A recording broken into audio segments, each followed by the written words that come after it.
episode 63 of Football Manager 10 and 15 with Southampton. Joining back, it's the 9th of December 2023, with the live commentary at home to Newcastle as promised. Just before we get into today's video though, I'm going to throw something out there. I'm going to say it at the start of the video so I don't forget it or anything. Is that I do have, this channel does have a Twitter page. Now it hasn't been too active, but I plan on changing that. But the problem is, I've only got 10 followers. That's really the reason why it hasn't been that active. And I do know, like I've got, currently as I'm recording this, I've got 209 subscribers. So cheers for the 200 subscribers, firstly putting that out there. But I suspect more than 10 of you have Twitter. So if you could press the follow button. The link to my Twitter is always in the description. But I've just never talked about it before, so hit that follow button if you can. It would really help, because I'd like to be able to interact a little better with you guys through that, alongside the YouTube comments, which can be a little bit regimented and all that. It'd be a bit more personable, I suppose. But anyway, back to the video. Last episode we lost tragically to Liverpool, 3-2, after coming from 2-0 down. We got it back to 2-2, and then they scored in the 88th minute, which pretty much summed up my luck for the start of the season. My start of season form was poor, and to be honest, it hasn't been too much better since. Like, we're just about keeping our heads above water at the moment. As you can see from the recent fixtures, we've had 4 games, we've won 2 and lost 2. But they've been such kind of contrasting results, really. We started away at Norwich, which I thought was going to be one of the tougher of the 4 games, and we managed to win the game 2-0. Finally, Rabello getting on the score sheet, starting to play well. Like, of course, he scored against Liverpool. I really thought this was going to be the start of a Rabello special, like finally him starting to work his way up. He scored in the 4th minute, which was happy days. Jerome Sinclair here beats a man out to Lingard, who kind of drives the line as I really push him on to try and do. Inside to Emre Can, who inside again to Rabello, who slots it home. A beautiful finish, a nice little well-worked goal, and it gave us a 1-0 advantage in the game quite early on, which is always nice to get that early advantage. Then we got one of these. I said in the Liverpool game, bloody hell, he has to stop shooting from those 30-35 yards free kicks.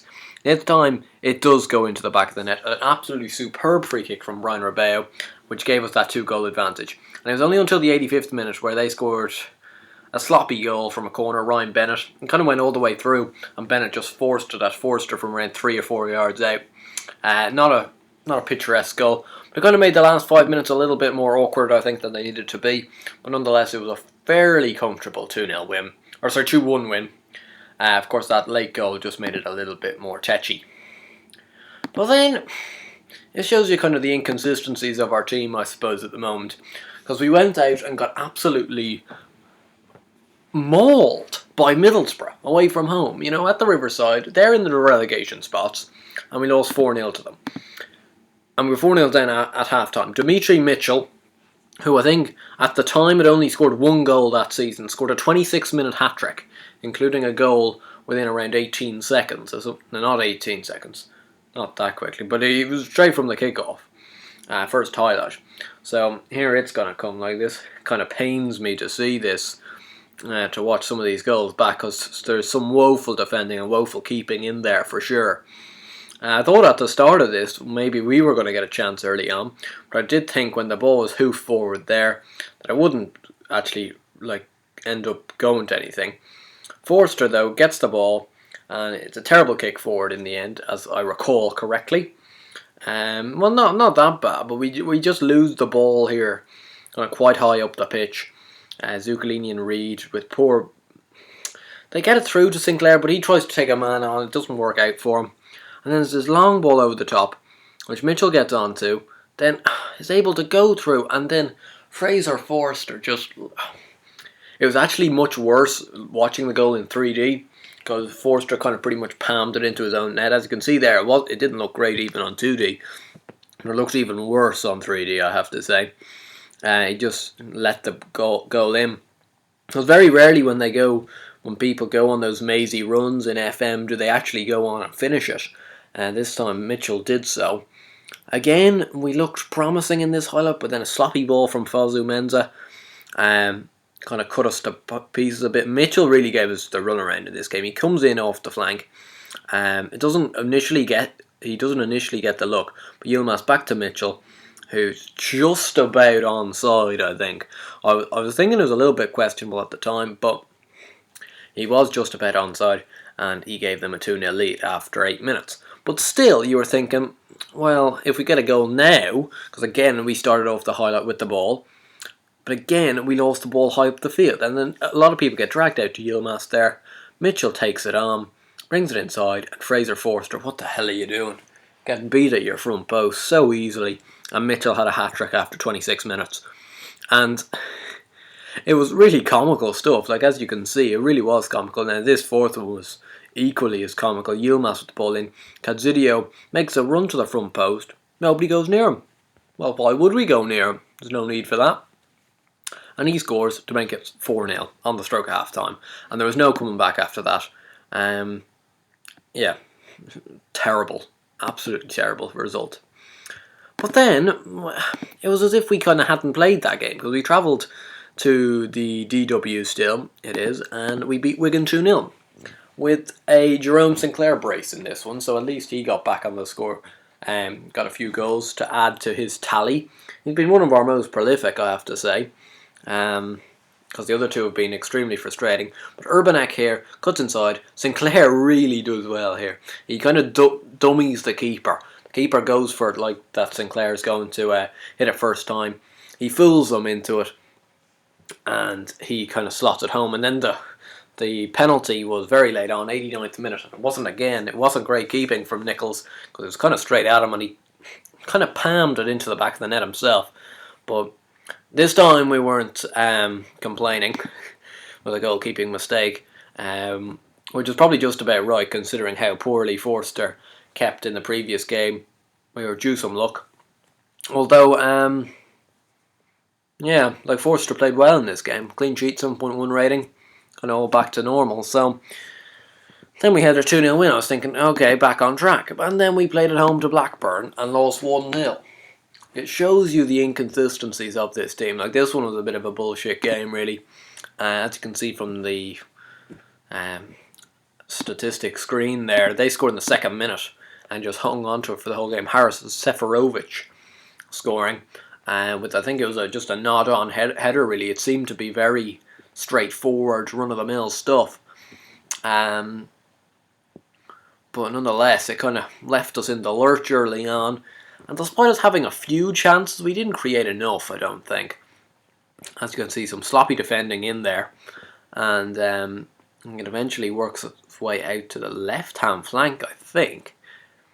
Yeah, it goes out to Buckler here, who brings it in, and Seferovic with that kind of nod-on header. And after just a minute and 10 seconds, they were 1-0 up. And as I said, we did create some chances, but just not enough to really penetrate them enough and get that equaliser, which means we've been kind of very hit and miss so far this year. This season, which leaves us in 10th place, which is probably a fair enough reflection of how we've been playing. 5 wins, 1 draw, 7 defeats. Like, it's up, down, up, down. Scored 18, which I suppose is around average. Conceded 21, which is a little bit above average. Like, we're only 3 points off relegation. As you can see here, former team Everton are in the relegation spots. Yeah, take that for sacking me, you bastards. As for we are 5 points off 5th, 7 points off 4th. Villa are still doing quite well under Bowyer. He's actually seemingly done very well with them, but they've still got a main core of players that I had there: Alderlino, Peruzzi, Subotic, Balanta, Afalobi, Saibi, Bravo, Tillmans, Meyer. I didn't have Munir, didn't have Glass, Horn, Para, Wellington, Robertson, Barkley, Boye, Grealish. Just going through those, Bradbury. Yeah, like that's what, 80-85%. No, more than 80, 85-90% of their squad is still what I kind of had. Everton, of course, as I showed you, I think in a few episodes back, they sold Soto for like 19 million to Man U. Just ludicrous. piece of business, really. If we have a look at our own player statistics, Sinclair is by far our top scorer with 8. Rabello has got 4, but he's just been so frustrating. And it wouldn't surprise me if there's an exit for Rabello either in January or at the end of the season, because he comes across as Southampton's Oliver. Like, if you remember back to when I started off with Everton, we had this guy, a Spanish midfielder, I think, called Oliver, who kind of was on paper our best player at the club, but he did not do a thing while I was there. And we ended up getting 20 million or something out of him, and it was the best piece of business I've ever done. Max Dunn, he's complaining that he's not getting any games, but when he plays games, he's not scoring goals. He really isn't. Now, maybe I should give him a bit of a time in the team, but he really isn't. Like, he's underperforming at the moment. Emre Can, and Reid have got 3 apiece. Kind of digressed there. Reid top assists with 5, Can and Urbanek have 4 apiece. Average rating, Craig Dawson, Sinclair, Reid, Rabello, Jesse Lingard is up there, but Jesse Lingard picked up an injury, which meant he was out for 3 to 4 months, and he's still out for 3 months. Panos Armeticus picked up an injury for, I think, 5 to 6 weeks. He was 3 to 4 weeks, and he's coming back in around 2 days. He's actually been a big miss, though. He turns into a nifty player. Where does he start off? Udinese. But he's turned into a really nifty player and was quite good for us. Well, that's what I thought. And I'll definitely be welcoming his return. Anyway, we do have Newcastle today. Where are Newcastle in the league? They are 14th. So they're only 2 points behind us, though. So we've kind of fairly similar starts to the season. Fairly inconsistent similar starts. Team we've gone for today is Forster and goal, back 3 of Wisdom, Escobar and Papadopoulos. Zuccolini, we've changed the defence midfielder to a regista now rather than a anchorman. Urbanek, Reid, Emre Can and Taider playing on the right because Lingard's not playing. Rabello playing off Sinclair. Should I give Max Dunn a go? I'm tempted, but like, Rabello's average rating is good. I do not understand how it's good, but it is. Like, it's 7.07 overall, 7.19. Well, you must be kind of looking at me and thinking, oh, this guy's a bit of a nutter, thinking that Rabello's not playing well. But I expect to see that in goals and assists, but you don't. And that's really frustrating, because he's not that sort of a player. Like, if you're a defensive midfielder and you're getting good ratings, but you're not providing goals or assists, you can you're not expected to, and actually that's showing that you're playing quite well. As an advanced midfielder or a striker, you got to be better than 4 goals and 2 assists within 15 games. If you're meant to be the best player at the club, you got to do a bit better than that, and that's where I think it's lying to me a little bit. Anyway, let's hope he can turn up the heat on a live commentary. That would really do me a power of good, because we've been poor enough. Like, we have had those 2 wins over Norwich and who's the other one over? Can't remember. Good ball in there, but it's cleared away. Is there going to be a highlight from this, or is it just a long, early one? What's the best save score in the first minute? No. Reid, Emre Can, Rabello. Go on. Oh, no. We've actually conceded a fair few early goals this year, which is quite worrying. It's ended up just being a long highlight. Anyway, early highlight here. Forster out to Taider. Good header inside to Can. Reid. Rabello. Good ball. Taider. Sinclair. Go on. Penalty. Get in. Gareth Hampson fouls Sinclair after just 3 minutes. Is he going to pick up a booking for that as well? I think he should. At least. He's already walking. Gareth Hampson's been sent off for a professional foul after 3 minutes. And we've got a golden opportunity here. Jerome Sinclair from the spot for his 9th of the season. Of course he'll miss it, because he's been doing well, off camera, which obviously means he'll miss on camera. That's just how it works, it seems. And taking their time, though. Come on. Let's get on with things, please. Jerome Sinclair scores. Good penalty. And we lead after 4 minutes. An ideal start at home to Newcastle here, because realistically we should be winning this game. Even though we've had fairly similar starts, I'd like to see us get the wins over teams like Newcastle, because Like, they are lower than us in the table, and we've got to try and propel ourselves forward, because there's no real reason why this squad can't finish at least in the top half. But we're really making kind of hard work for ourselves, with people underperforming and just odd shock defeats, really, but kind of inconsistencies. Jerome Sinclair, though, oh, how has he not scored there? Hadzikic with a terrific save for Brian Rabello. Good ball over the top, though, from him.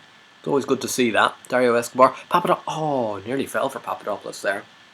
And we're putting on early pressure here and really taking it to Newcastle early on. Of course, they really had the three sin there, penalty, red card, and a goal conceded. So they're down to 10.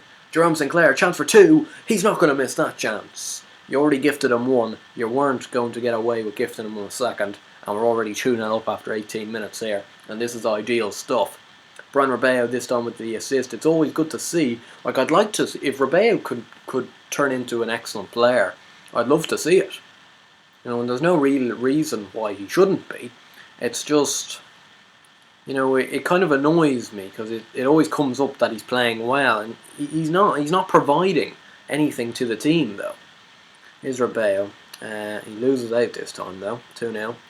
It is to us, though, but we wouldn't like to concede now, because we just let them kind of back into this game, even though they're on at 10 men. That's good from Rabello. Good play. He's not got any options, so he's going to run and shoot, isn't he? Oh no, he's taking it wide. That's a really good run. Sinclair, hat-trick. Jerome Sinclair has scored a hat-trick after 25 minutes, but don't give that one to Sinclair. Give that to Brian Rabello. That is what I want to see from Brian Rabello.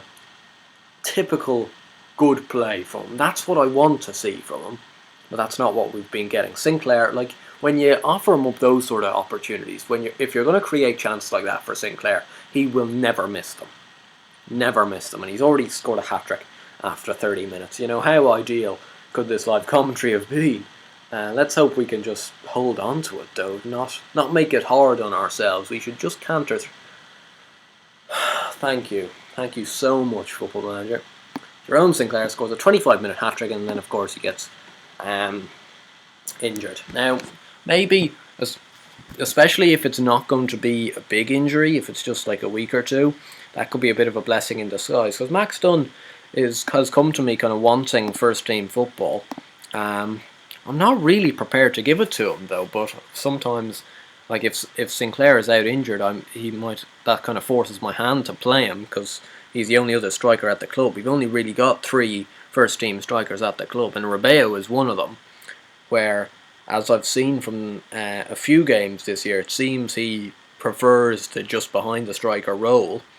But here is Brian Rabello again. Can he bag a goal to help his efforts? No, he can't. It's out to Wisdom now. Urbanek. Rabello. I'd like Max Dunn to score a goal as well. Both of them have been out of touch. But Brian Rabello, he deserves that based on his performance today. And I'm kind of quite glad. Like, even though you might be thinking, haha, you slated him before the game, I'm quite glad I slated him before the game, because if I slate him every game and he turns up with this, I'll be well happy. Because it is what he should be doing. It hasn't been what he has been doing, but he's got on the score sheet today, plus some terrific assists to go with it. So really, it's been a complete performance from Rabello, and that's the performance I do want to see from him on a regular basis. I would be concerned, because if Sinclair gets out injured for a while, he already left us for 2 to 3 weeks earlier this year. Because Rabello, though, like, even though he's played well today, like, he hasn't been scoring very many goals. And Max Dunn, they've pulled him back. Yusuf Pulse on a score. That's a bit against the run of play there. First clear-cut chance there. First shot on target. And they've got a goal, which means we won't have a clean sheet coming out of this game. But got suspect keeping from Forster again. But nonetheless, 4-1 up. And Max Dunn really has been very underwhelming as of late. Only scored 2 goals this year. Those 2 goals were both... No. One of them was in the opening day of the season, and the other one was the second game of the season, I think?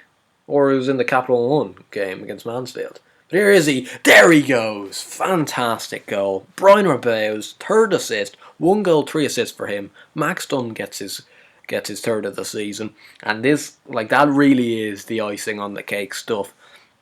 Like, there are situations in Football Manager when you're winning games like this, and you really would like somebody like Dunn to get a goal, get in confidence, and he does that. Like that, God, you'd swear he scored like 20 goals already this year with that finish. Absolutely top drawer, and we are walking this one against Newcastle 5-1. I'd prefer if we made it 6-1 rather than it go back to 5-2. But Rabello out to Tyder, who's been quite handy on that right hand flank, into Emre Can. I think that's an own goal, but it's 6-1 nonetheless.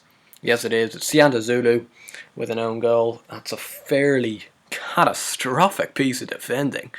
Don't know what he's trying to do there, but he's trying to head that away. Is he? Or is he? No, he's trying to head it back to the keeper. That is a beautifully glanced header. If that was at the right end, I'd be loving that. That would be a terrific header. But it's into the wrong goal for Sianda Zulu, and it looks like he's on the end of a 6-1 defeat for Newcastle. Now, Newcastle just have been so shit today. Now, that early kind of break against them really didn't help. I do think it was a foul, and I do think if it was a foul, then it kind of merited a red card. It was one of those. Like, if it wasn't a foul, then of course it wasn't a red card. But it did look like a foul. It was a red card. Oh, fuck's sake. That's really the only negative to bring out of this game.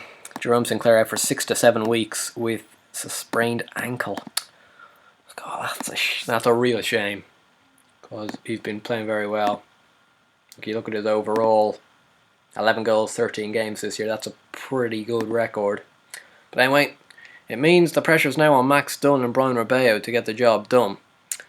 And the next live commentary you guys will see will actually be the FA Cup third round game. We don't know who we've been drawn against, so it's going to be a little bit of mystery, I suppose, in the episode. It might be a League 2 club, it might be Man U, we wouldn't know until the draw has been made. I think it's being made quite soon, though. It might be in the next week. Well, it's not coming up. I'm sure it's soon enough, though. Anyway, in between then and now, we've got a handful of fixtures in the league. QPR at home, and QPR are no mugs in this game, as you can see, up in 5th. Man U at home, very tough. Hull away, winnable. Ipswich away, winnable. And based on Everton's form this year, at home is winnable as well. Isaiah Brown's unregistered.